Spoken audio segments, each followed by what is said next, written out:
ആസാദിനെ ഒരു മാജിക് കാണിച്ചിട്ടെ. മീശമാധവൻ ഒരു magic കാണിച്ചിട്ടെ. Okay. ഇതെന്താ? ചെറുനാരങ്ങ. ചെറുനാരങ്ങ മുറിച്ചാൽ എന്താ വരിക? നീര്. ഇത് പിടിക്ക്. കത്തി കൊണ്ട് നമ്മൾ ചെറുനാരങ്ങ അങ്ങനെ മുറിച്ചാല് എന്താ വരിക? നീര് വരും അല്ലേ? ശരി. അപ്പൊ ഇനി അച്ഛൻ്റെ കത്തി എടുക്കുക.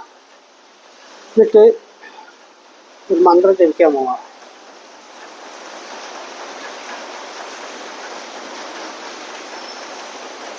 ഇനി അച്ഛൻ ഇതൊന്നും കൂടി വെക്കാൻ പോവാം. നോക്കിക്കേ.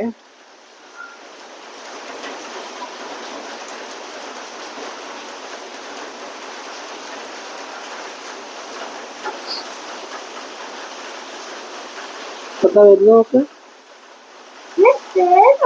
ഇങ്ങോട്ട് നല്ലോണം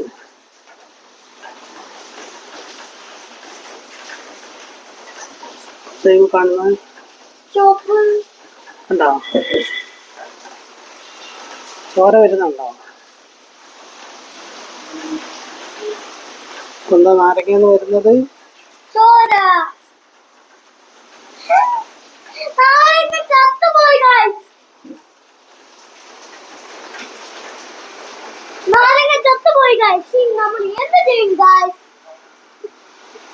അതെന്താ അങ്ങനെ സംഭവിച്ചെന്നറിയോ?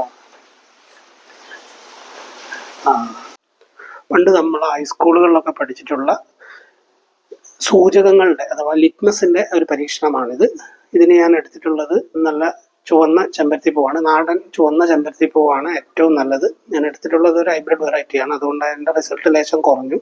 ചുവന്ന ചെമ്പരത്തി പൂവിൻ്റെ ഇതളുകൾ നന്നായിട്ട് ഒരു കത്തിയുടെ ഇരുവശത്തും ആദ്യമേ നല്ലവണ്ണം തേച്ച് പിടിപ്പിച്ച് വെക്കണം.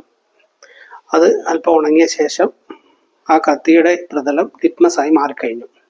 ഇനി നമുക്ക് ചെറുനാരങ്ങ മുറിക്കാനെടുക്കാം. ചെറുനാരങ്ങ മുറിക്കുന്ന നേരത്ത് ചെറുനാരങ്ങയിലുള്ള സിട്രിക് ആസിഡ് ഈ ലിറ്റ്മസുമായി പ്രവർത്തിച്ച് അറിയാം. നീല ലിറ്റ്മസിനെ ആസിഡ് ചുവപ്പിക്കുന്നു. അപ്പോൾ ചുവപ്പ് നിറമായി മാറും. അപ്പം നമ്മൾ ഈ കത്തി കൊണ്ട് ചെറുനാരങ്ങ മുറിക്കുമ്പോൾ ചെറുനാരങ്ങ നീരിന് പകരം